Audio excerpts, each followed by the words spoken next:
Hey everyone, so today we're taking a trip back to the 2010s as we talk about why metronome training might actually be good for you. So that's really not a joke. When I started getting into cubing, all of the forums about how to get better at some point would talk about the idea of using a metronome to help you improve your look ahead and to be able to turn faster while still keeping an element of precision. I've been cubing since 2011, and for a huge chunk of that time, up till the 2020s at least, training with a metronome was a huge part of my toolkit that I considered crucial to my improvement as a speed cuber. Now, over the years, as concepts around like look ahead and smooth turning and stuff have improved a little bit, I don't see very much recommendations for people to be using or training with a metronome. Most of what I've been able to find was people starting to move away from metronomes because they felt like it made your turning a little bit too robotic,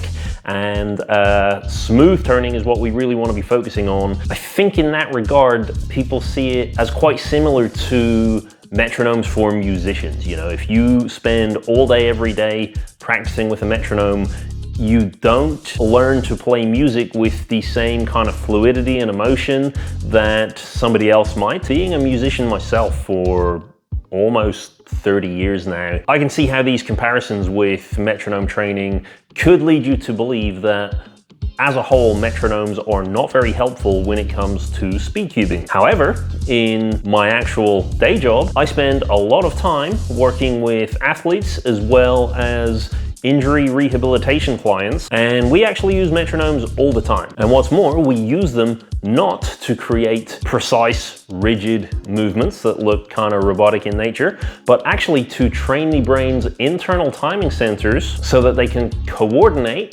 loads of muscles and joints all at once, which, rather than making movement look more rigid and robotic, actually serves to make movement become more fluid. So this is going to be the first of many videos where I talk about some of the multiple ways that I like to use metronomes to help me improve my solves in the current day. But before we get into the exercise, let's talk a little bit about timing. It's something that we often overlook when we think about the body, but time is crucially important for how the brain functions. Your brain at all times is constantly tracking and monitoring the process of time in your life. This can be from really, really big things. So for example, your circadian rhythm, that's your brain's internal clock of how long roughly a day is. It could be something really, really small, like how fast your heart needs to be beating at any one time. And then that can extend to pretty much everything in between. So, you know, your breathing, when you're walking, your blink rate, all of these different things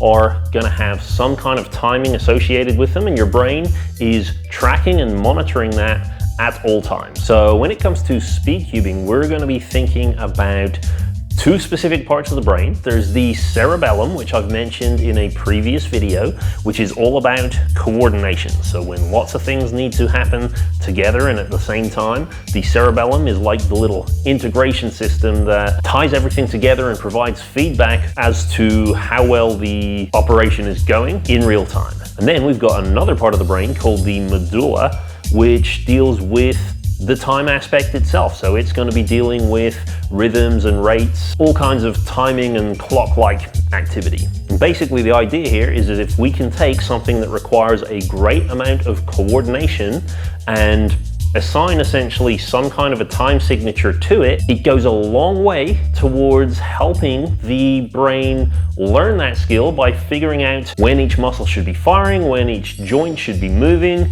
and how each body part interacts with each other one in what order. Hence where the metronome comes in. So all we're going to be looking at today is using a metronome to drill algorithms. So the theory here then is that if we were to train any algorithms or anything that just requires rote memorization, by doing this to a metronome, we're going to be able to learn to do this at speed much more quickly than if we tried to just blast through as quickly as we can. When you're training a PLL, for example, especially things like H or U perms that people generally get down to times of even sub 1 second, the more our brain can chunk a lot of these movements together and give some structure to what we're actually trying to learn, the better that's going to be.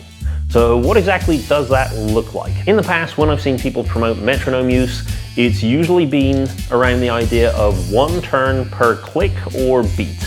And that's not what we're going to do here. Instead, we're going to take those 4 little clicks, you're going to break the algorithm down into smaller chunks and figure out which turns require some kind of a finish or a rest. So essentially, it's like we're marking an accent on certain turns so that they will coincide with those specific beats. To give you a nice little example of what I'm talking about, if we take an easy algorithm like a H-perm and figure out where should the accents be, I would propose that all of the accents are probably going to be on that U-turn. So we've got 1, 2, 3, the 4 is either left empty or it could be for the adjust the U face. Then once you've got this, all we got to do is gradually increase the tempo until we're performing it at the maximum speed where we can still hit all those accents consistently. You might be tempted to start pretty fast in the beginning. I would actually say in order to let your brain and body just get into the feel of this rhythm and timing, that you want to start this at a much slower tempo than you would normally be comfortable with and build it really, really gradually. So let's take a quick look at what this looks like practically. This is a metronome app that I use that has the option to increase the tempo every couple of bars. So usually when I'm doing this kind of practice, I'll start at a really low speed and I'll drill this for ages. I'll usually increase by about 5 beats per minute every 2 bars. And what that means is for the first bar, the first round of 4, I'm going to listen. And then the second round of 4, I'm going to try and match that speed. Then I'll listen to the next, which is 5 beats faster. And then I'll try and match that speed. If I want to get to like a sub 1 PLL, I'm going to want to be performing at 240 beats per minute. So we're going to go up by 20 BPM every 2 bars. I'm going to start this nice and low. I'm going to start it on 40 just so you can see. And we're going to go for every time we're on the beat, I want to get that U-turn. So I'll know I'm doing it right if I'm feeling the U-turn happening at the same time as I'm hearing the click of the beat. So this is what it's going to sound like. The first beat is going to be slightly different. That's how I'm going to know when we're at the start. So this time I would execute. Then it's going to go faster. I'm going to listen. Then execute, listen. I'm not used to doing this big a jump. Ooh.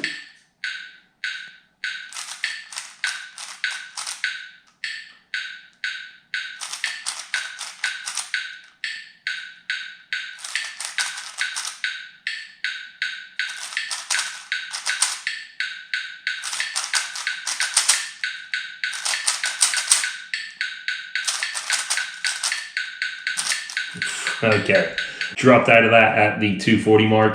Like I said, usually I'll have much smaller increments, and that makes it a lot easier for my brain to kind of ramp up the speed. And as I mentioned in the previous section, you don't even have to ramp up the speed for quite a while. You know, you could start at a 120 or so and just keep drilling that for ages just to get your brain used to the kind of timing and order of it that everything's going in. So I'll try it out with a J-perm now. I'm going to have it about 120.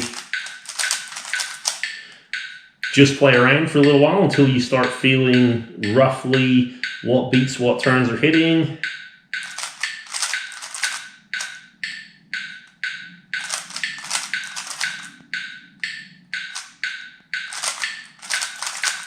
So mostly I'm doing it on U primes, so it's still the U face.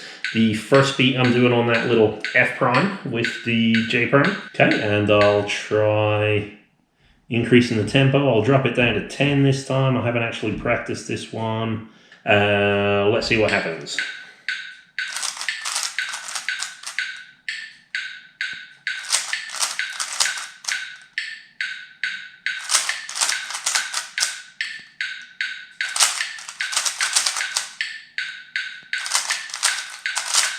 Cool, okay, 160 was hard.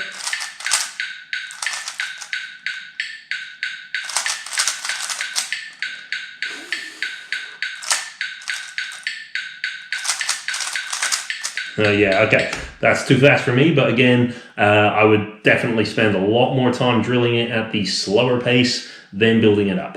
Okay, so that's it for this video. Let me know what you think of that. Do you still use metronomes? Are you old school like me? Is this idea something that is kind of new to you? Do you need any more explanation as to how it works? I will for sure be posting more videos about metronomes in the future. I find them incredibly useful. Depending on what it is you're trying to improve at, there's usually a metronome drill that can be right for you. But otherwise, just let me know your thoughts. What do you think of this video? What would you like to see me do next? Leave me a comment if you like, and I'll see you in the next one.